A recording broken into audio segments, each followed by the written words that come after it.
रीट की परीक्षा में सम्मिलित होने वाले सभी मेरे साथियों को अग्रिम शुभकामनाएं। आपके सपनों को पंख लगने का समय आ गया है। आपने 2 साल तक कठोर तपस्या की है। बस अब चंद समय का इंतज़ार है। बहुत ही अच्छी तैयारी आपने कर ली है। बिल्कुल एकदम बिना दबाव के फ्री माइंड रहिए और जितना हो सके इतनी ही तैयारी कीजिए। पहले वाली चीज़ें आपको नहीं दोहरानी है। हाँ, बहुत सारे दोस्तों के फ़ोन आ रहे थे कि भाई साहब अब बताइए, नींद नहीं आ रही है। पढ़ाई कहाँ से स्टार्ट करें, कहाँ ख़त्म करें, कौन सी चीज़ें पढ़ें और कौन सी चीज़ें छोड़ें, समय बहुत ही कम है, समझ में नहीं आ रहा है क्या करें। मैंने समझा कि सोशल मीडिया का फ़ायदा उठाते हुए चलो एक वीडियो के माध्यम से सामूहिक रूप से सभी को मैं बता देता हूँ कि मेरे हिसाब से ये चीज़ें करनी चाहिए, तो आपको बेनिफिट ज़रूर मिलेगा। सबसे पहले मैं आपको बताना चाहता हूँ कि अपनी दिनचर्या कैसी होनी चाहिए। आपके अब मात्र 4 दिन ही रहे हैं। 4 दिन के अंदर आपको क्या करना चाहिए और किस हिसाब से अधिकतम आप अपना बेस्ट दे पाएँ, अधिकतम से अधिकतम आप संतुलित रहें और वो चीज़ें ही पढ़ें जो आपको फ़ायदा दिला पाएँ। दैनिक दिनचर्या किस प्रकार की होनी चाहिए उसके बारे में मैं आपको फर्स्ट बात करता हूँ। सबसे पहले तो आप जैसे पहले 12 घंटे पढ़ाई करते थे, वो चीज़ें अब नहीं करनी है।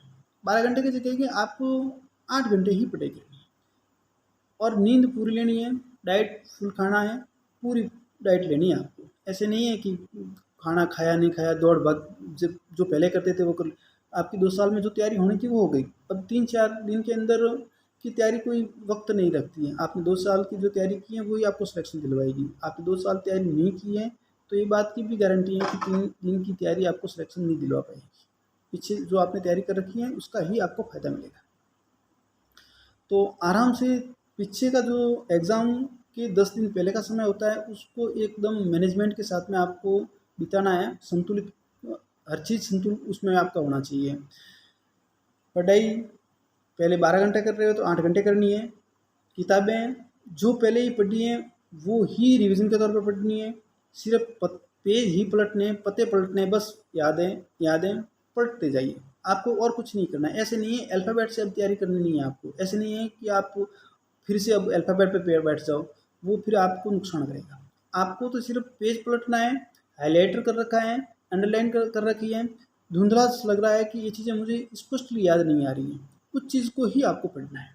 ऐसे नहीं है कि वापस अपन आज स्टार्ट से शुरू कर दें।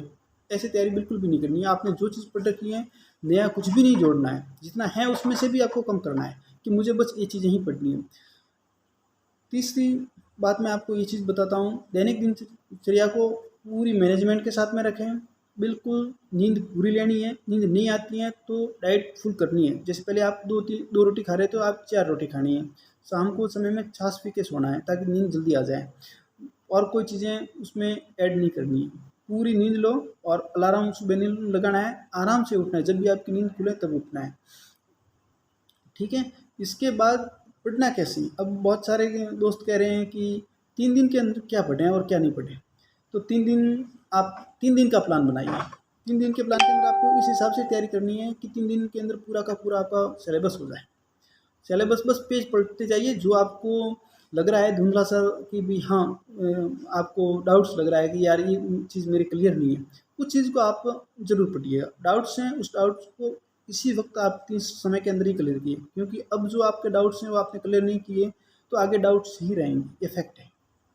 इसलिए 3 दिन का टारगेट दीजिए। 3 दिन के अंदर आप पर डे 8 घंटे 10 घंटे जो भी आपकी सेटिंग पावर है उस हिसाब से आप बैठिए और अपने जितने भी सब्जेक्ट हैं उन सब्जेक्टों को उन घंटों के अंदर डिवाइड कीजिए। सबसे पहले साइकोलॉजी पे विशेष ध्यान दीजिएगा। साइकोलॉजी हर सब्जेक्ट पे आपको टाइम में बांट दीजिए कि इसको मैं 5 घंटे 6 घंटे जो भी आपके अकॉर्डिंग बनता है उसको टाइम में बांट दीजिए और 3 दिन के अंदर पूरा का पूरा सिलेबस कर लीजिए। आप एक बार इस हिसाब से पेज पलटिए कि आपके माइंड में पूरा का पूरा उसका सीन आ जाए।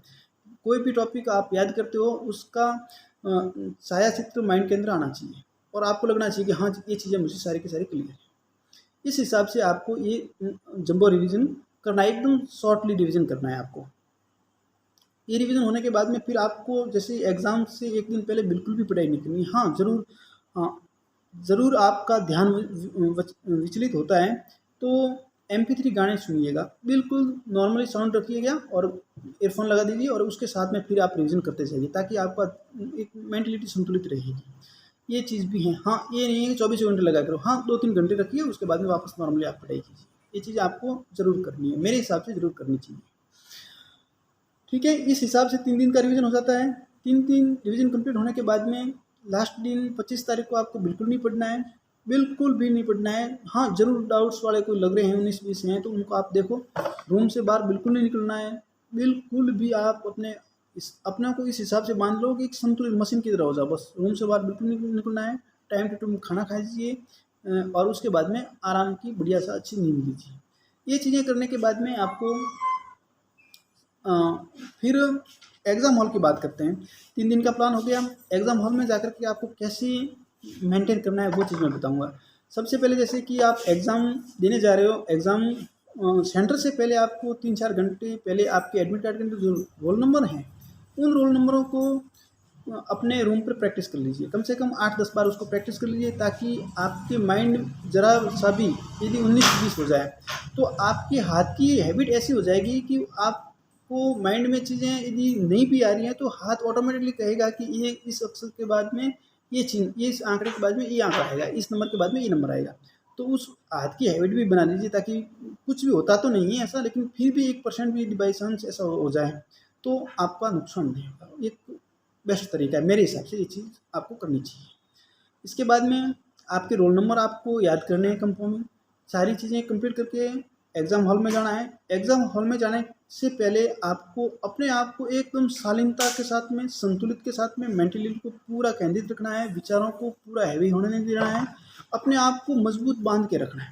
ये चीज़ें आपको एग्ज़ाम हॉल तक रखनी है, ये आपको बहुत ही बड़ा बेनिफिट देगी।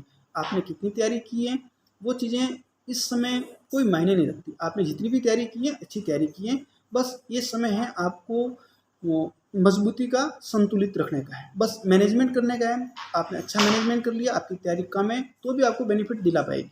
आपकी बहुत सारी अच्छी तैयारी है लेकिन आपने अंतिम समय में मैनेजमेंट नहीं कर पाए हो तो हो सकता है आपका नुकसान भी हो सकता है। इसीलिए तैयारी बहुत अच्छी है, जैसी भी हैं बहुत अच्छी हैं, बस आपको एक ही ध्यान रखना है कि अपने आप को मजबूत रखना है, संतुलित रखना है, और पूरे होश हवास के साथ में जैसे आपके पास में जो कुछ भी पड़ा है, जो चीज़ आपके पास में है, अपना बेस्ट देना है आपको। एग्ज़ाम हॉल में जाने के पहले ये सारी चीज़ें कंप्लीट करनी है। सबसे पहले आपको पेपर या बुकलेट दी जाती हैं, तो ओमार शीट के अंदर वहाँ की सबसे पहले विकसित देता है, तो वो आपको फॉर्मेलिटी पूरी करनी है। फॉर्मेलिटी पूरी करने के बाद ही आप आगे बढ़ेंगे। सारी फॉर्मेलिटी पूरी कर लो। उसमें जैसे ओमार शीट के अंदर कॉलम दे रखे होते हैं, तो कई बार कई एग्जामों में ऐसे होता है कि रोल नंबर से ज़्यादा एक कॉलम ज़्यादा होता है। तो ये चीज़ें पहले आप कंफर्म कर लें, आपके रोल नंबर के अंदर कितने आंकड़े हैं उसको काउंट कर लें, और ओमार शीट के अंदर कितने कॉलम्स हैं उनको काउंट कर लें। दोनों बराबर हैं, कोई दिक्कत नहीं है। यदि कॉलम एक ज़्यादा है तो आगे वाला है वो आपको छोड़ना है और उसके अंदर जीरो करके भरना है। और हमेशा रोल नंबर भरते वक्त ओमार शीट में ये ध्यान रखना है कि आगे से भरना है, ना कि पीछे से। ये चीज़ सारी की सारी ओमार शीट की फॉर्मेलिटीज कंप्लीट करने के बाद में ही पेपर में आप आगे बढ़ें। ये चीज़ का विशेष ध्यान रखें। ऐसा नहीं है कि ओमार शीट की फॉर्मेलिटी आप पूरी नहीं करें और उनसे पहले पेपर करने बैठ जाए। ठीक है, सबसे पहले पेपर हल करते वक्त ये ध्यान रखना है कि प्रश्नों को सही ढंग से पढ़ना है। प्रश्नों को 2 बार पढ़ना है, सही ढंग से पढ़ना है, उसमें नहीं है आता है इसका विशेष ध्यान रखना है। ये बहुत सारे लोगों को नुकसान करता है। नहीं आता है उसको आप गोल घेरा लगा दें और उसके बाद आपको प्रश्न को करना है। प्रश्नों को व्यवस्थित ढंग से समझना है, पढ़ना है, कौन से टॉपिक में से आया है, क्या प्रश्न कह रहा है और क्या आंसर मांग रहा है। वो चीज़ क्लियर होने के बाद में ये प्रोसेस 30 से 35 सेकंड के अंदर पूरी होनी चाहिए। इनसे ज़्यादा टाइम इसमें आपको वेस्ट नहीं करना है। इन चीज़ को एकदम शालीनता के साथ में क्लियर कीजिएगा। फर्स्ट राउंड के अंदर आपको सारे प्रश्न ऐसे हल करने हैं जो आपको अच्छे ढंग से आते हैं, वो सारे के सारे प्रश्न। 19-20 आपको थोड़े बहुत भी डाउट्स उसमें लगता है, वो प्रश्न फर्स्ट राउंड में कभी भी मत करना। फर्स्ट राउंड पूरा होने के बाद में सेकंड राउंड आप उन प्रश्नों को करें जो आपको कंफ्यूज लगते हैं, डाउट्सफुल हैं। उन प्रश्नों को ध्यान से पढ़िएगा, 2 बार पढ़िएगा। ये कौन से टॉपिक्स में से आए हैं, उस टॉपिक को वापस रिकॉल कीजिएगा। ये चीज़ें करने के बाद में आपको वो सारी चीज़ें वापस याद आ जाएगी, तो वो प्रश्न सही होने के चांसेस बढ़ जाते हैं। ये चीज़ आपको दूसरे राउंड में करनी है। सारा पेपर करने के बाद में भी फिर लास्ट में आपके 10 सवाल ऐसे रह जाएंगे जो आपको बिल्कुल भी नहीं आते, बिल्कुल नहीं आते हैं, आपको पूरा ब्लैंक लगता है, पता नहीं कहाँ से आए हैं। तो मेरे हिसाब से लास्ट वाले 10 सवाल ऐसे आते हैं, तो उस 10 सवालों के अंदर आप सी ऑप्शन भर के आ जाए। ज़रूर उसी भर के आएंगे तो 10 में से 4 5 4 5 3 तो कम से कम हो जाएंगे सही। ऐसे नहीं कि लास्ट वाले 10 प्रश्न आते हैं, उस 10 प्रश्नों को आपको विशेष ध्यान रखना है। बिल्कुल ब्लैंक है, आपको बिल्कुल नहीं आता है, आज तक आपने कहीं पढ़ा नहीं है, ऐसे प्रश्नों को छांट के अलग निकालिए। 10 12 आपको पक्के उसमें से मिलेंगे। 10 प्रश्न वो मिलते हैं, उसको आप सारे प्रश्नों के अंदर सी भर के आइए।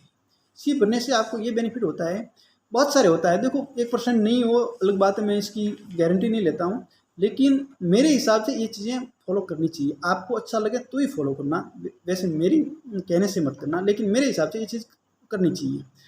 तो 10 में से 3 4 सवाल सही होने के चांसेस पूरे होते हैं। उसमें फिर अपन क्या उधर उधर करते हैं तो संभव नहीं है। इसके बाद फिर पेपर को आराम से लास्ट तक, आपके पास में लास्ट में 10 मिनट भी रहती है ना, तो 10 मिनट भी जो सवाल नहीं आ रहे हैं उस पर आप अपना ध्यान फोकस कीजिए। ऐसे नहीं, ऐसे बहुत से भी बहुत होते हैं कि पेपर करने के बाद में आधा घंटा नींद लेते हैं, वो नींद आपको नहीं लेनी है। आधा घंटा भी पीछे रहता है तो लास्ट वाले 10 15 सवाल रहते हैं, उसको अंतिम हथियार के रूप में भी उसको यूज़ कीजिएगा। मेरी आप सभी को ढेर सारी शुभकामनाएं। मैं आशा करता हूँ, भगवान से दुआ करता हूँ कि जो 2 साल की आपने मेहनत की है, ज़रूर भगवान उसका फल आपकी थाली के अंदर परोसने जा रहा है। उस थाली के अंदर जो परोसा हुआ आपका फल है, उसको आप बड़े आनंद के साथ में उसका एंजॉय कीजिए और बड़े शालीनता के साथ में, बड़े संतुलन के साथ में उसको स्वीकार कीजिए और अपना सबसे बेस्ट दीजिए। धन्यवाद।